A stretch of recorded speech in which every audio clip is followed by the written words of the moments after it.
Vamos a leer el Evangelio según San Marcos en el capítulo 10, versículos 1 al 12. En aquel tiempo Jesús se marchó a Judea y a Transjordania. Otra vez se le fue reuniendo gente por el camino, y según su costumbre les enseñaba. Acercándose unos fariseos le preguntaban para ponerlo a prueba: ¿Le es lícito al hombre repudiar a su mujer? Él les replicó: ¿Qué les ha mandado Moisés?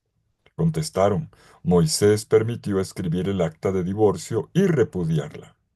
Jesús les dijo: Por la dureza de su corazón, dejó escrito Moisés este precepto. Pero al principio de la creación, Dios los creó hombre y mujer. Por eso dejará el hombre a su padre y a su madre, se unirá a su mujer y serán los dos una sola carne. De modo que ya no son dos, sino una sola carne. Pues lo que Dios ha unido, que no lo separe el hombre. En casa los discípulos volvieron a preguntarle sobre lo mismo. Él les dijo: Si uno repudia a su mujer y se casa con otra, comete adulterio contra la primera. Y si ella repudia a su marido y se casa con otro, comete adulterio. Palabra del Señor. Gloria a ti, Señor Jesús. Los fariseos pensaban hacer caer a Jesús en una trampa, pidiéndole posicionamiento frente a un tema tan delicado como el del divorcio en el matrimonio. Pero Jesús no se dejó embrollar. Salió con una respuesta genial.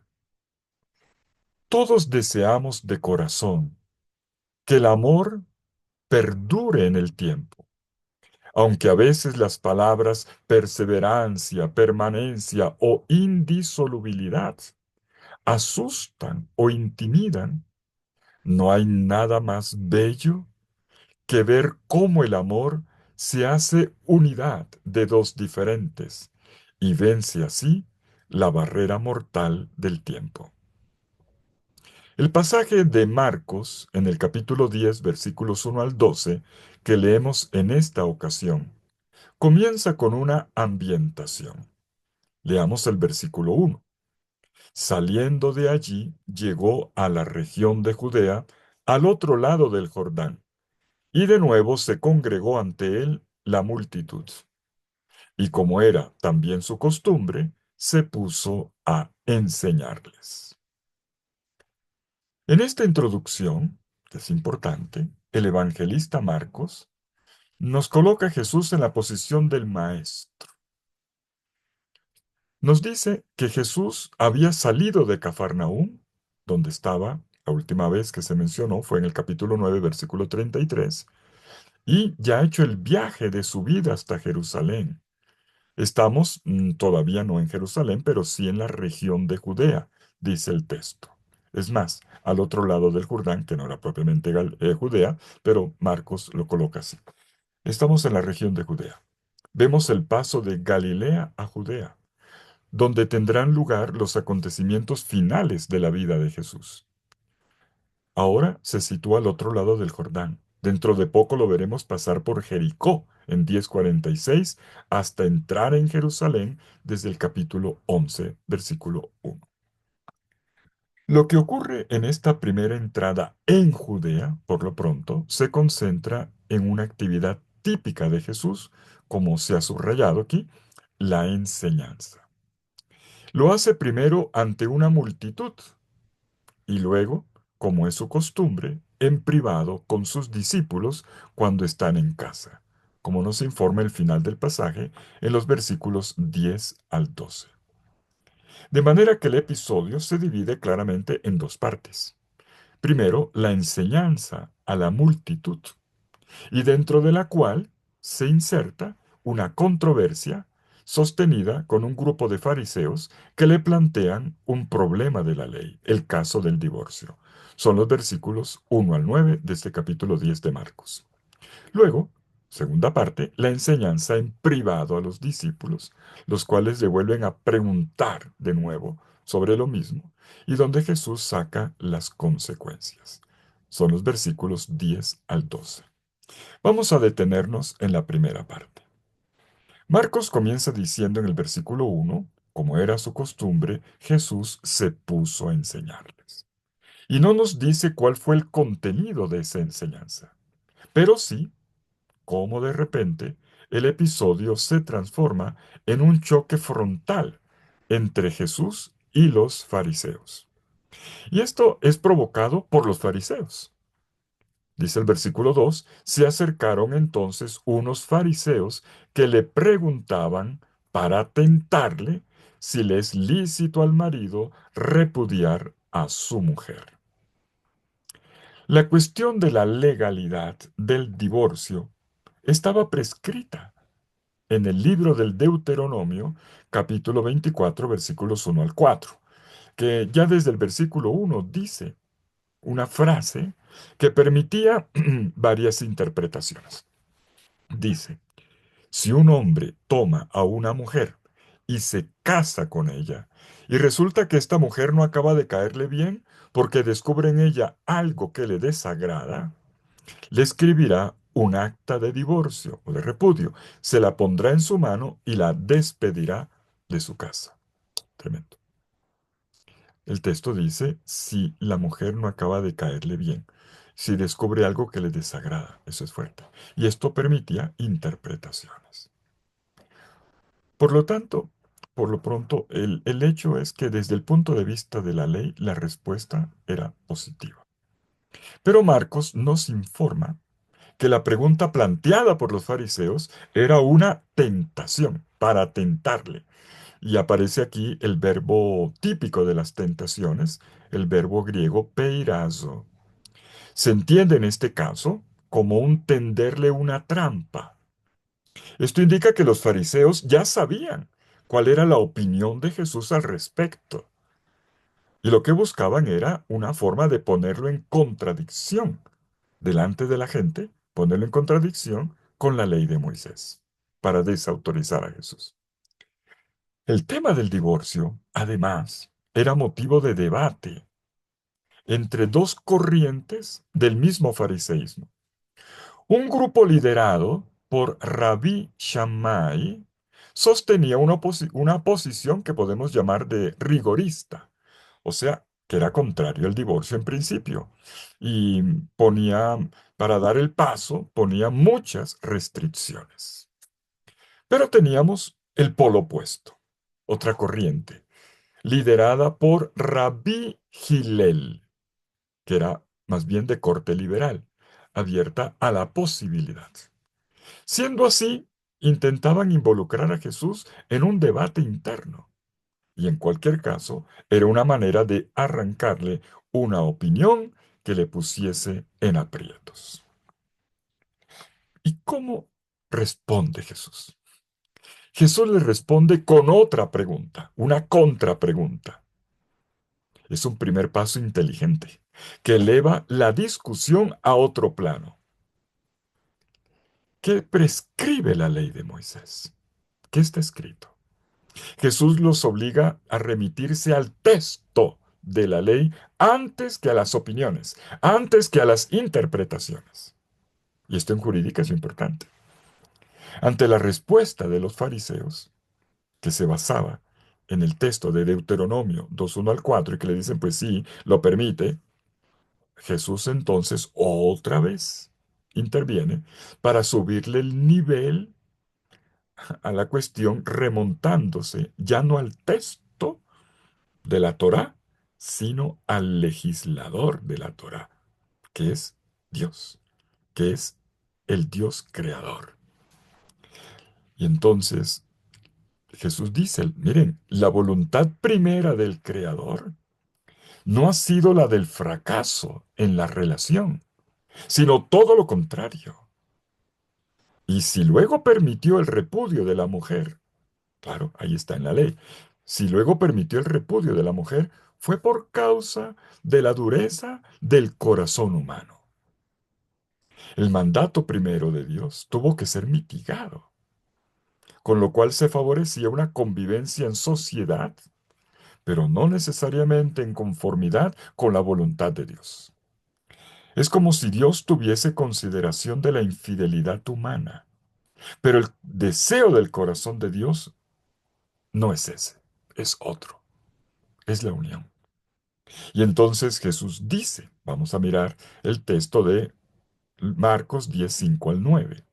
Por la dureza del corazón de ustedes les escribió este precepto.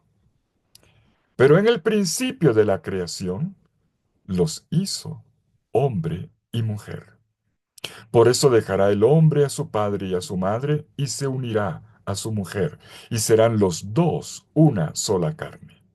De manera que ya no son dos, sino una sola carne. Por lo tanto, lo que Dios ha unido, no lo separe el hombre. Vamos a ver, ¿qué aportó la respuesta de Jesús? Jesús no cae en la trampa respondiendo deprisa con un sí o un no. Su respuesta, ya hemos visto, dos veces sube el listón, sube el nivel. Su respuesta remite a otros puntos a considerar y desde ellos apuntala una visión positiva y constructiva de la cuestión. Si para los fariseos la solución era la ruptura, para Jesús no. Las dificultades por las que atraviesa una relación, incluso el cansancio que a veces puede darse, el desgaste, no son necesariamente el preludio de una separación aparentemente inevitable. Son ocasiones para discernir bien lo que puede ayudar a dar un paso hacia adelante. Por eso, mirando el texto, podemos ver cómo en la respuesta de Jesús hay tres pistas. La primera es contracultural. Jesús va en contravía, se contrapone a una cultura patriarcal y machista que consideraba a la mujer como la propiedad del marido. Y por eso, si miran la norma de Deuteronomio, es solamente el varón el que toma la decisión. Segundo, Jesús se pone al frente de lo más importante, el proyecto original de Dios.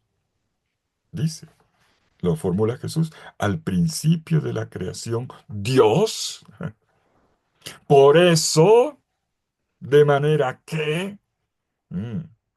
Tercero, la, la tercera pista que nos da aquí nuestro texto es la del discernimiento. Y cuando decimos discernimiento nos referimos al escrutar lo que ocurre en el corazón humano, que se endurece frente a una relación y hace que fracase y el corazón vaya por otro lado.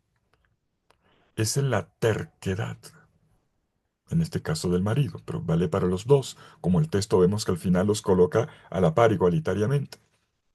La terquedad del corazón humano. Ahí está el problema. Ahí es donde radica el problema que lleva a poner fin a un vínculo por la dureza del corazón de ustedes, dice Jesús. Como concesión a la dureza de corazón, la ley de Moisés había admitido el divorcio. Jesús, en cambio, con autoridad, propone una solución mejor, una solución que va a la raíz del problema. Esto es, recomenzar desde el proyecto original de Dios, en el cual la travesía del amor tiene su sentido. Este proyecto divino está en el libro del Génesis y también en la génesis de toda relación. Por eso dejará el hombre a su padre y a su madre y se unirá a su mujer y serán los dos una sola carne. Entendamos bien, la ruptura de una relación visceral primera dejará el hombre a su padre y a su madre. Esta ruptura con la casa primera, con la relación con la madre y con el padre, instintivamente lleva a refundar con libertad, ya no por la biología, sino por la elección, a un otro diferente con el cual se consolida un vínculo. Por eso dice, y se unirá a su mujer. Un vínculo profundo en el que se da algo más que una simple convivencia. Es una unión. Se trata de una mutua entrega que sacará a cada uno de una tendencia egoísta, primera, instintiva, para expandirse plenamente desde la unión. Se unirán y serán los dos una sola carne, dando así cuerpo al amor. Retomar el proyecto desde sus orígenes, por lo tanto, es ver el matrimonio como una experiencia de atención y de cuidado mutuo cada día, en la alegría y en el dolor, como una bella realidad siempre frágil y expuesta, pero también siempre posible.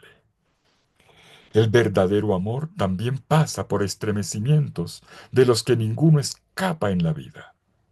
Pero precisamente por eso lee las cosas que pasan, aun las más complicadas, no en primer lugar como un motivo para echar atrás el compromiso, para llegar a la separación, sino todo lo contrario, como una ocasión para madurar y para crecer más en el amor. La fidelidad y la permanencia en el matrimonio son posibles. Sí se puede. Y esta es la buena noticia del Evangelio, y que viene de boca de Jesús. Son verdaderas las palabras de Jesús. Lo que Dios ha unido, que no lo separe el hombre.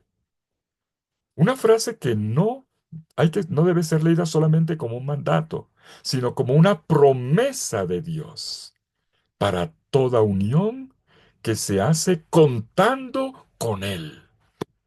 Es Dios el que lo ha unido, no solamente la voluntad de Dios que se han deseado y han decidido compartir el caminar. Es Dios el que los ha unido. Y si Dios los ha unido, el hombre no los separará. Hay una promesa primera, Dios los unió. ¿Cuál es la lección del Evangelio de hoy? Retomar. Voy a subrayar el punto central. Retomar el proyecto de los orígenes. En el principio, ha dicho Jesús. Significa redescubrir cómo Dios afronta las rebeldías de la humanidad. Un Dios que siempre ofrece nuevas oportunidades.